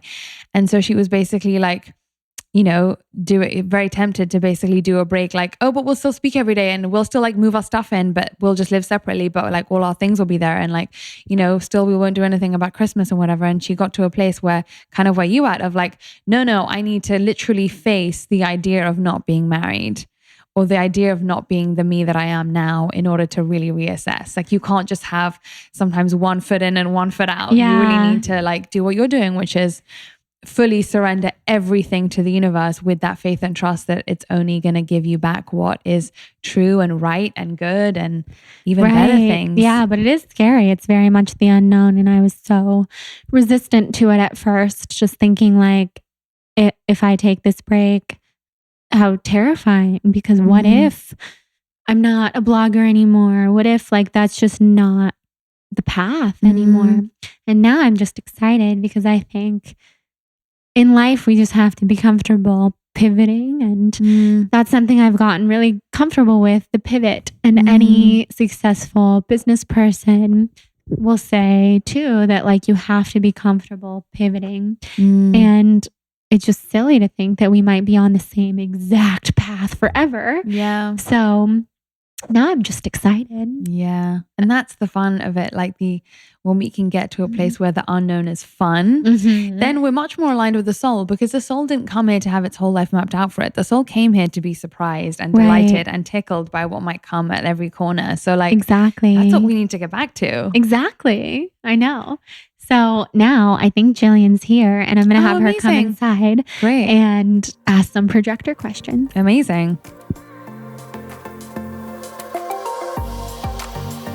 Okay, one more brief interruption to thank our third sponsor for today's episode, Silver Fern. So if you haven't listened to my episode with Charity Lighton yet, she is the chief nutritionist and one of the co-founders of Silver Fern, then you definitely should, because you will learn all about probiotics, digestive enzymes, and amazing multivitamins. So Silver Fern is my favorite for many reasons, one of which is that I have had notoriously sensitive issues with my gut for many, many years. And one of the only things I've ever found that truly helps is a really good probiotic, and taking that twice a day. But the issue with so many different probiotics on the market is that by the time they arrive to you, they're dead. They are not potent anymore, and they don't actually work or do anything. So people are spending all this money on probiotics and not noticing a difference in their gut health at all. So that's because a lot of different probiotics are not DNA verified, and they don't have 100% survivability the way that Silver Fern does, which is because they're pharmaceutical grade, they're clinically proven, completely superior quality. Not to mention, they're non-GMO, they have nothing artificial at all, and they're completely natural. Another reason why I absolutely love them is because the people behind the company are so kind and so genuine. And if you listen to my episode with Charity, then you will completely understand what I'm talking about. She's a beam of energy, and she just wants to share good health and wellness with the world in a balanced way. So there's so many different things that you can learn about Silver Fern. Head to their website, silverfernbrand.com, to learn all about them, learn all about healing the gut. And you will see that they also have amazing plant-based protein powders. I use the chocolate plant-based vegan protein all the time. They have a bunch of deals where you can buy things in bulk. And they have a special offer for our Soul on Fire listeners to use the code BLONDE at checkout to receive a nice big discount on all things Silver Fern. So head to their website, check them out, support them. They have tons of education on there about probiotics. Use that code BLONDE. And let's head back into this episode with Jenna and Jillian. On the fence if he wants to jump in or not. Of course he is. So Jillian's here and she is one of the main projectors in my life, but we recently realized everyone in our life is a projector. My mom, you, Jordan, Laura, many of our close friends. It's really crazy. So we've noticed all these like patterns with projectors and crazy things. So if you have any pressing questions, we have the person here with the answers. Yay. So Jordan, I think, showed me that I was a projector, told me about it a couple months ago. And then she started talking about you all the time. So I followed you and I was like loving all of the stuff that you were posting. And so then I like went in and like kind of did my body graph to just like read more about it. And there's not a ton out there. So I'm like very rudimentary on what I know. Perfect. That's what people will want to hear. Like, okay, it's great that you'll be a voice for what people want to know. Yeah. I just thought, first of all, it was super interesting that we have so many projectors in our lives. And I was wondering if like certain types tend to like, become a magnet for each other over others. Well, we were talking about how earlier it's almost like the soul chooses what it's going to need in terms of the different energy. Because obviously every energy type has, what your energy type really is the way that you exchange energy with the world around you. That's all your energy type is. And so for you, if you've gravitated more towards projectors, that's because you need that kind of energy around for your soul to basically, heal what karma it comes to correct, to become the person you're meant to become. Yeah. It's not necessarily always that you as a projector would always choose other projectors. Yeah. For example, like my family, we're all projectors in my family. It's crazy. But then my mom is a generator and she's like always just constantly exhausted because she's like powering all of us up. But she's the only one that's like dynamic and whatever. Yeah. But then all her best friends are generators. So I'm like convinced that she's chosen her generator friends are gravitated towards other people that are just as sort of sparkly and juicy and magnetic as her, because obviously in her family, she's got like 3 projectors and a manifestor, which are all open sacral beings. She's the only one that's kind of more strong and hardy. That's so funny. It's just like we choose different groups for different reasons to give us the doses that we need. But it is pretty common. What I have found is that non-energy beings do tend to gravitate towards them because they're each other, because there is a bit of an understanding of we work differently in the world. We don't have the same, way that we move energy in terms of the way society tells us we're going to make a success out of life, for example, is not by kind of going out there and like doing a thing necessarily. Making it happen or that kind of thing. Exactly. I loved the wait for the invitation kind of strategy for the projector, because I feel like I've subconsciously been doing that my whole life. And I really resist when people try to like push me to like, I don't know, reach out to someone and like kind of make it happen or whatever. It just feels so uncomfortable for me. That was one of the main things where I was like, oh my God, this is so on point, because I've done that my whole life pretty much, unless I was like very coerced. Yeah. You're really lucky, because I was certainly so conditioned to feel like I had to like make stuff happen myself, and I had to go out there and I had to reach out to these people. And if I wanted to when I had a product business, like I had to reach out to that store and tell them I wanted to, blah, blah, blah. And it just never worked for me. Like I never, ever got anywhere with it. So the fact that you're already like tuned in with it is like a huge, like, you've never been conditioned to so far into not being that way is already like a huge help for you in terms of the way that you're going to like, the way that you manifest what you want in this world, Yeah. Well, I have a couple questions actually based off what you just said. Yeah. So I actually grew up in a house with, I just recently learned, 2 manifesting generators and a generator. So I was the only projector. And so kind of the opposite of what you grew up with. And I was wondering if, I don't know, there's anything that like you've seen or something to be aware of, like if you, I'm guessing I surround myself with a lot of projectors because I have my fill kind of generators. Probably something to be aware of, or like to know if you kind of have that family dynamic. Yeah. So it's funny, it's the second time this week I'm talking about this. So with a projector, in a family like that, the thing about being a projector is that you have you really see into the other really clearly, right? So projectors, because they have the build that they have, you really understand like how things could be made better. Every projector basically sees a tweak, an efficiency gain, Refinement. a system, anything. Exactly. So what they do is, instead of create energy, they mutate energy. And so for you, it's very easy for you to see like, oh, this person could be doing this better, or I know what could work for you, or I can know what this.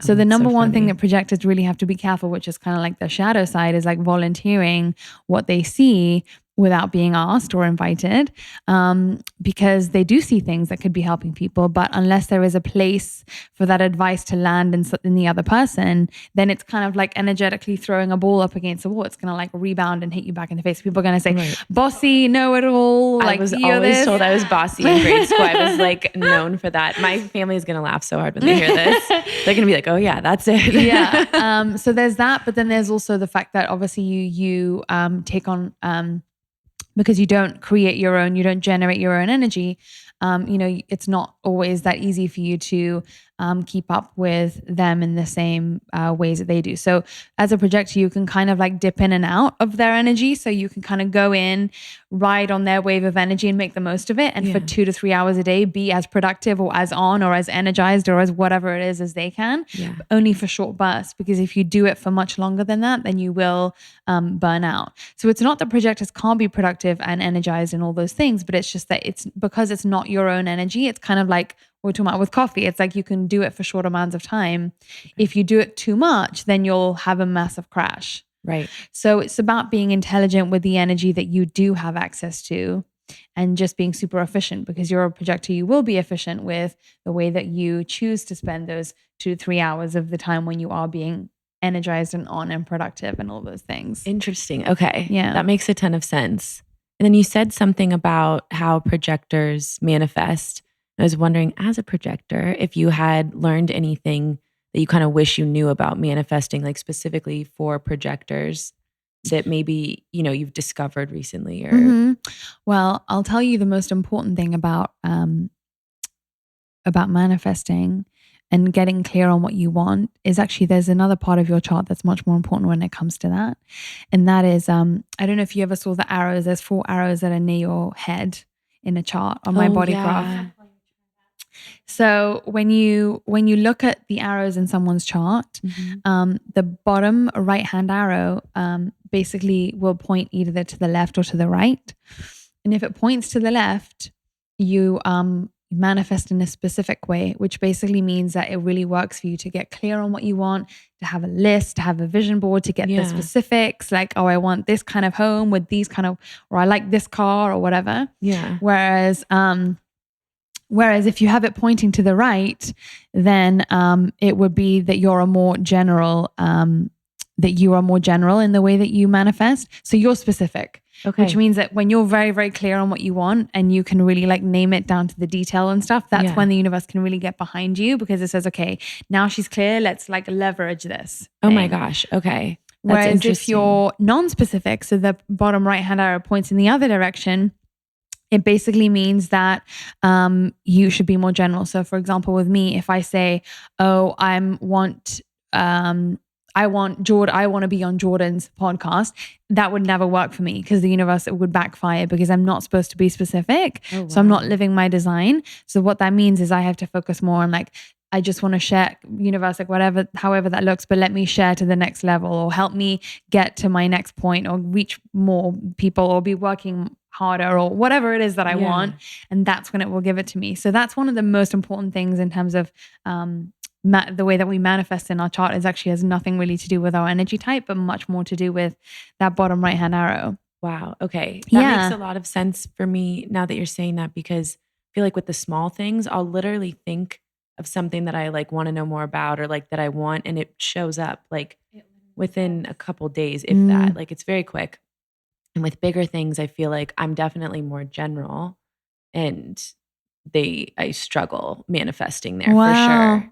Because I will say something like oh, I'm looking for like a relationship or something like that. Very, very general. And it, doesn't come the same way as when I get super specific. Like the other day I was sitting with my roommates, this is a silly example, but I was thinking how I really wanted to put our home videos on DVDs, but I was like, oh, we don't have DVD players anymore. I wish there was an app for that. Within 5 minutes, she was like, my dad puts all of our home videos on this app and it's on my computer. Come look at this. And I was like, oh my God. Wow. This is so crazy. Yeah. And really the thing is that the small things are so easy to you because you don't have much sort of mind chatter that comes in and would interfere with the fact that you can't get that. Whereas if you got really specific about something big, all of a sudden your brain, which is always trying to interfere, always trying to be your authority, the mind in human design is always we're conditioned to let that be the authority, whereas that's not our authority. The mind is going to go, no, but you can't have that, but that doesn't happen to people very often, or that's too big of an ask, or that's too specific. You have to, whatever. Give some more options. Or Or that can never happen to someone like you because of X, Y, Z or whatever. Yeah. Whereas with the small things, we're like, oh yeah, of course. Like, why not? Sure. Yeah. Like it doesn't mean anything about me as a person if I find a DVD app. So you don't have any like, holdups there. Yeah, exactly. So what is an authority? Can you kind of like give an overview of what that is and like how you know what that is for you?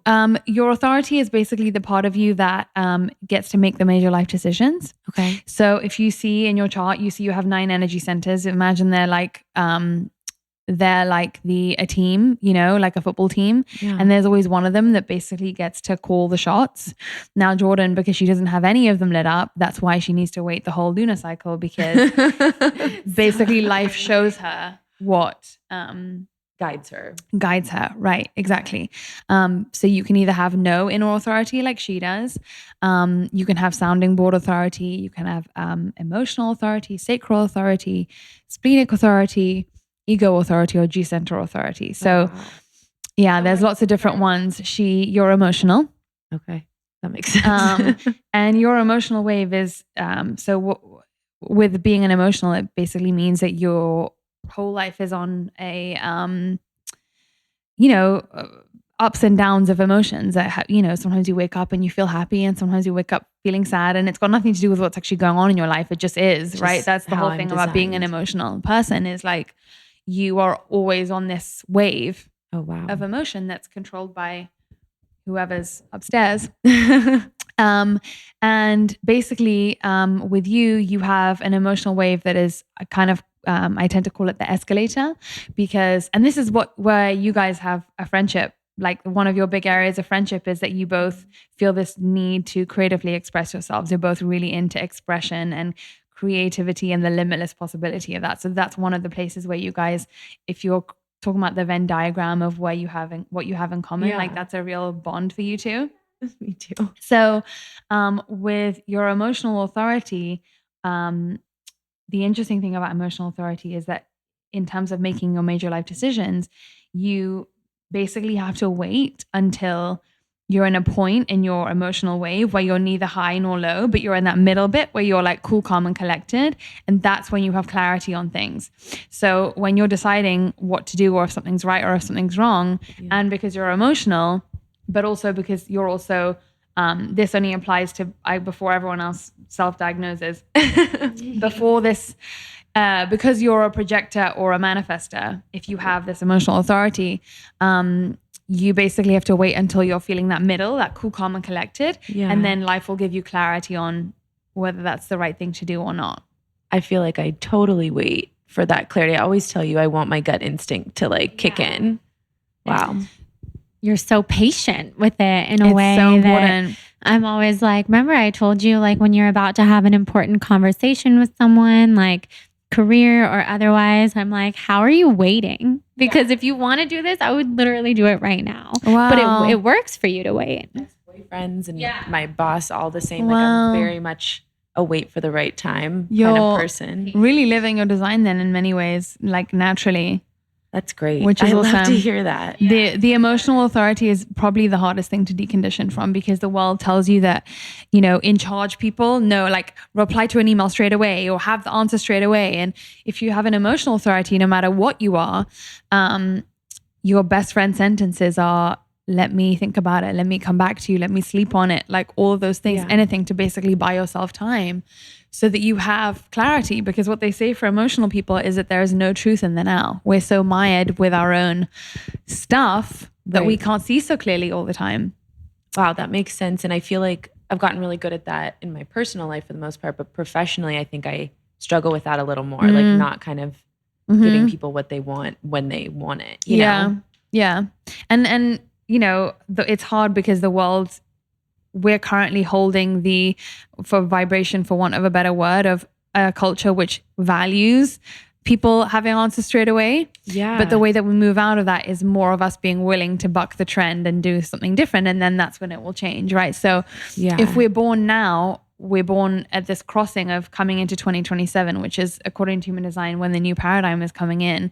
If we're alive right now, we chose to be born now because it's on us to basically like be the ones to change the paradigm. And literally we do that just by doing something differently ourselves and risking other people judging it or thinking it's crazy or thinking it's, you know, making us dumb or unworthy or unproductive or any of these other things that people tend to attach with taking your time or resting more or being more open or not being busy. Yeah. I don't know if this is something that I'm doing kind of wrong in quotes or if it's part of just being a projector, but my sister being a manifesting generator and me being a projector, we work together.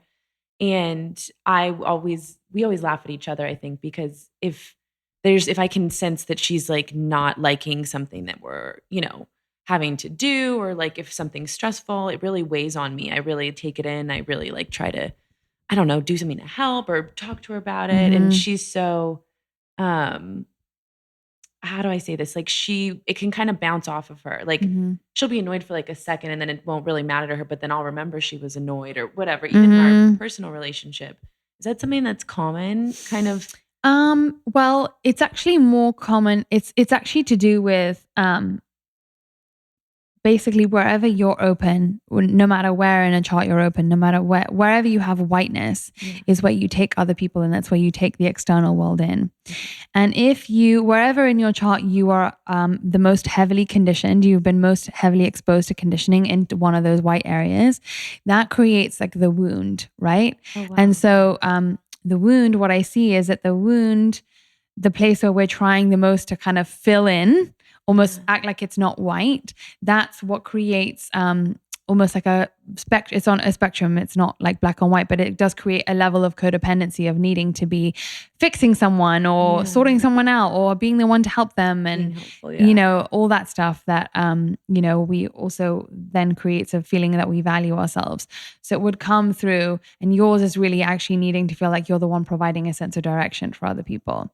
So that's sort of like your wound where you feel like, oh, if I do that, then I feel better about myself. Yeah. So different people have different places where they're wounded, but that's where the codependent behavior can sort of like mainly sort of creep through, if you will. Oh, funny. Okay. Yeah. That's really interesting. Like mine used to be and still is, you know, having the answer for people. Like I have the answer. And now I'm like, oh, I like that. That isn't, as long as I realize that isn't what makes me. Doesn't define you. Yeah. Okay. Then I do it less. Yeah. And then also people don't need it. And if people really want my advice, I'll ask me. And if they don't, then they don't need it right now or it's not right for them. And also projectors have this thing where, you know, like the not self, which is like when we're not living according to our design, we do have a thing where we need to always be right or we need other people to see us as right and having the answers. And that's something that I majorly still you know, like constantly stop myself from doing is like, but I know how, especially with family, because that's, you know, always the part where it's really difficult. Yeah. And you kind of assume that everyone's constantly inviting you, you know? Oh, yeah.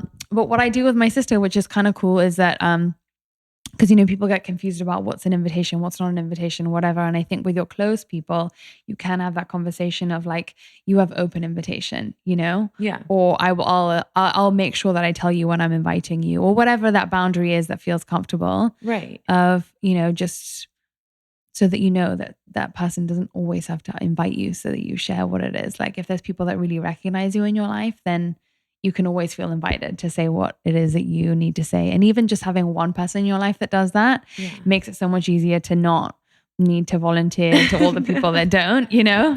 Yeah. So you just need like that best friend or that, you know, other half or whatever that you feel like you can always be honest with. And that's interesting because I was reading, I forget which site it was on. There was like a little blurb. It was saying how you have to wait for the invitation, you know, as the strategy. But as projectors, you don't have to be invited multiple times. Like you just, once you're invited, you're invited. And I think that's something I need to remember. And just know that like when you get the go ahead from the universe, just to run with that.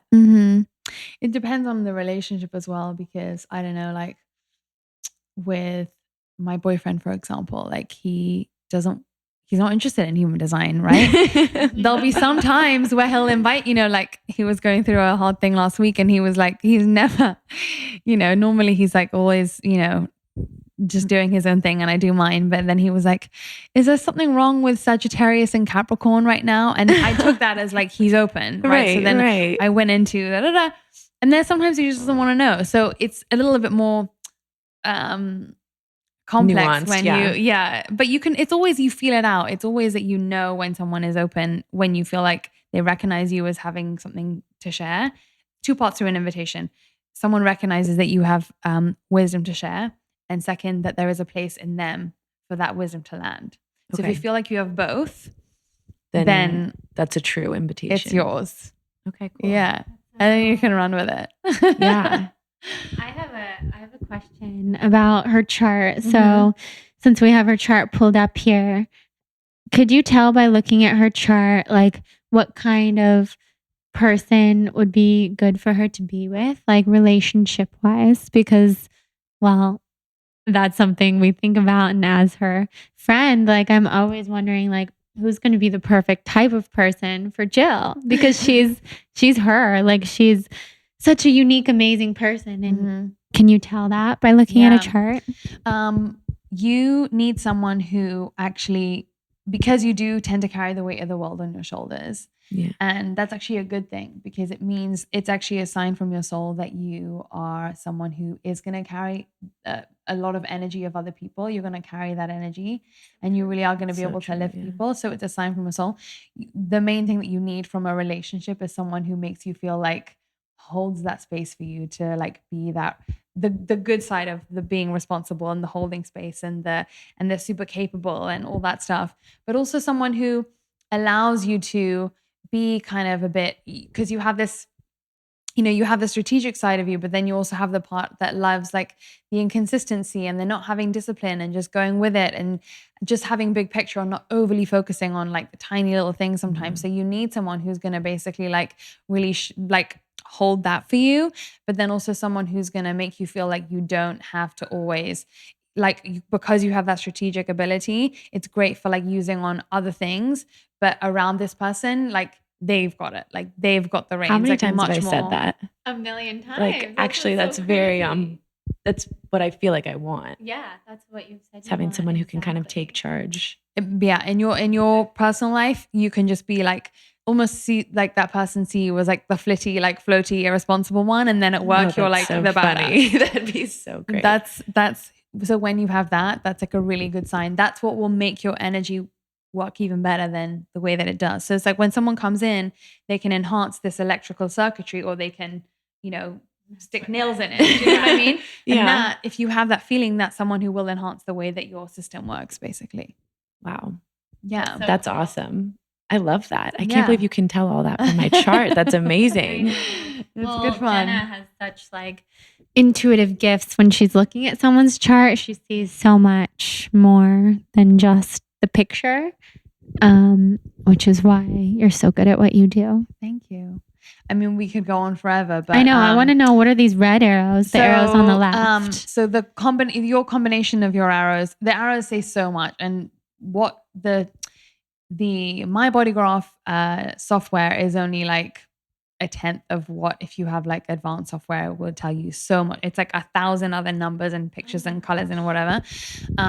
So, and that's all to do with the arrows. Like on your computer? Of course. That's so cool. But what they say a bunch of different things, but for you, I mean, they say things about the way that we should eat, the way we should live, the places we should live. They're really like not something small to be. And if you're on my body graph and you're not seeing arrows, if you look at the top banner, you see my body graph, talking body graph, and then you see my body graph, sir. You need to click on that, and all of a sudden the arrows will appear. Because if you're in the talking body graph, the arrows don't come up for some reason. I don't know why they designed it that way. Sure is a confusing website. I know. We just need to go in and tweak it a little bit, make it easier to understand. But also what I remember from your chart, what you guys also have in common is you do have that, it's funny, you do have that new alpha female thing that you have too, where it's how to adapt to the new world, how to kind of get into that old place. And what you have is, like I was saying to you, is that you're so kind of like, you like the kind of lack of discipline and lack of knowing and the whatever, but then you also have that strategic thing. Like that's a really beautiful combination to have, because on the one hand, we need to be focusing less on structure and whatever, and there's benefits to that, but also we need people to remind us that like strategy is still a really good thing, right? Like knowing what you want and being specific and being able to apply your brain to certain things outside of yourself, like those are things that are, they still have value, right? And so in the new world, we're still going to need to remember what the how to do that, basically. It's not just all the creative, fun, flitty business. Otherwise, we just all float off into things. You know what I mean? So, and because you can see literally in your chart what you're very, very, your energy is very grounded. It's very visceral and tangible, and you don't lose your, you don't float off very easily at all. And you have that balance with the fact that you, astrology. It is? Oh, yeah. I'm 2 earth signs and a water sign. Yeah. Huh. Virgo moon, right? Taurus sun. Sagittarius rising? I think so. So cool. She's very much a Virgo moon. Like really? So grounded. Do you want to see how astrology plays into human design here? I'm just going to click on this here. What? We're learning so many things on. That's your wider chart. What? That's your wider chart. And you see how this is the astrological wheel, and then this is the wheel of the I Ching. So all these different planets, you see this is like your sun here in this chart, and is that Taurus? Your moon is here, and all these different things, and you see how that's affecting your inner. So is this the same as like her astrological So it's interesting chart? because it is your astrology chart of your what they call the natal chart in when they would read your astrological chart, but it also does the chart of the about 3 months before you're born. So you're seeing 2 suns, 2 moons, 2 everything. Wow. And that's what makes up your human design chart. So if anyone who wants to see their wider chart, anyone who's an avid astrologer, go to view in the second top bar and then click from standard to rave mandala, and you'll see your wider human design chart in that. Oh, that's so cool. Yeah. We have a lot to explore. Yeah. And, the more you know about astrology, it obviously helps. And I believe all these things, like they're just modalities that are here to just give us truth, and they're here to tell us the same thing. I don't think like human design is the thing that's better than anything else. Like I think it's all just a talented medium or shaman or astrologer. They all tell you the same thing. Yeah. Just in different ways. Yeah. That makes a lot of sense to me. And I think certain things will click with people more than others. Yeah. Exactly. So it's just it's funny. So many people ask me like, can you recommend other readers or whatever? And sometimes I'm like, oh, I can recommend a great astrologer though. And I have an awesome intuitive, and she would tell you the same things that I would, even though she's looking at something totally different. Or wow, that's it's all the same. It's all good stuff. You know? Yeah. Wow. So if there was, as someone who's super new, there was something I wanted to like check out to like get the next level of like info. Would that be a book? Would that be a podcast? What would that be? Yeah. So what I did was, because most of the information on human design out there is either dogmatic or crusty and old, or too prescriptive. I basically created a whole bunch of videos and audios on my website that describe all the different aspects of what it is to be you. So like you're a projector, so you could have like the basics of being a projector. That's one. The second one is eating for your type. And then The third one is like work and success, like in your career for your type. Yeah. And then we have another program, which is really exciting. That's called Digesting Life. And that's the way that you should be eating and your strongest sense, because everyone has different sense that's more dominant in their lives. And it tells you if like hot food is better or cold food, or if you should eat in the light or inside of the light, outside of the light, in sound and low sound, all these different things.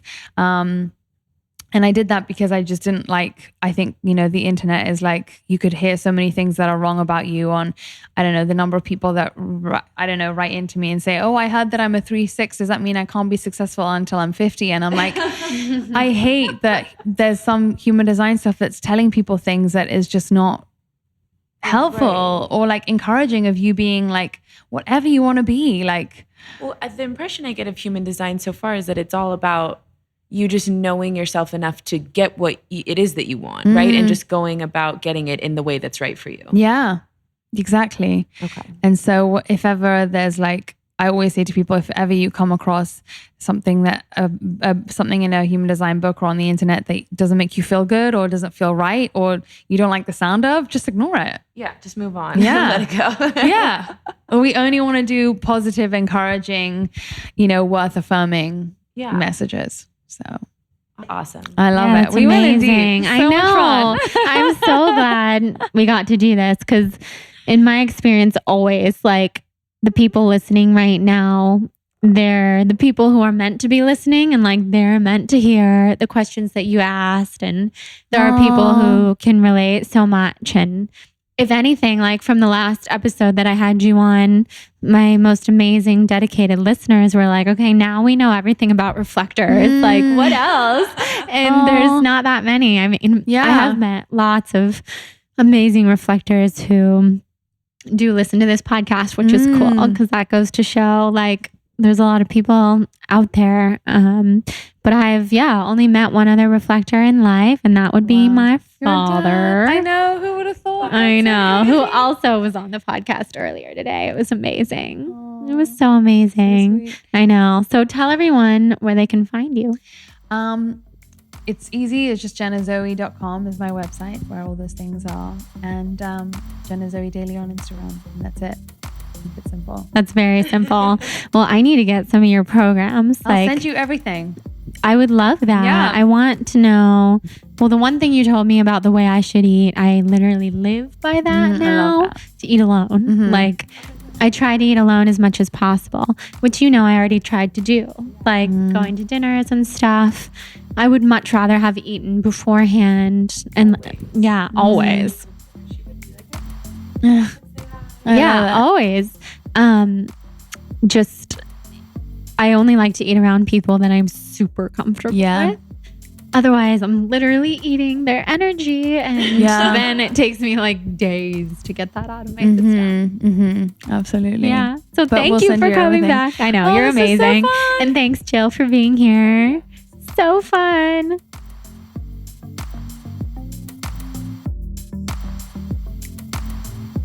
Okay, guys, thanks so much for listening to this episode with Jenna. And also thanks to Jillian for joining and asking so many good projector questions and so many good human design questions in general. I learned so much when Jillian was here asking those questions because we had the charts pulled up and Jenna was showing us things and the arrows and all sorts of other things. And I just cannot wait to study all of this and learn how to read charts myself at some point. I'm so into it. I love figuring out everyone's human design in my life. So I hope that you guys enjoyed this episode. If you did, I would absolutely love to have you rate and review the podcast in iTunes. It really helps with visibility and it just helps in general with people getting to see the show and all that good stuff. So thank you for being here. Thank you to our sponsors, Hum Nutrition and Lumino from Oral Essentials teeth whitening strips, and also to Silver Fern Probiotics, 3 of my favorite companies out there. All of them, by the way, represented by people who are so kind and so easy to work with, which is such a pleasure for me as a blogger and podcaster to work with people who are just so genuine and so kind. So definitely support them. Thank you for supporting the show, to our sponsors. And we'll be here next week chatting with my favorite author of all time. So excited. Talk to you guys soon. Mwah.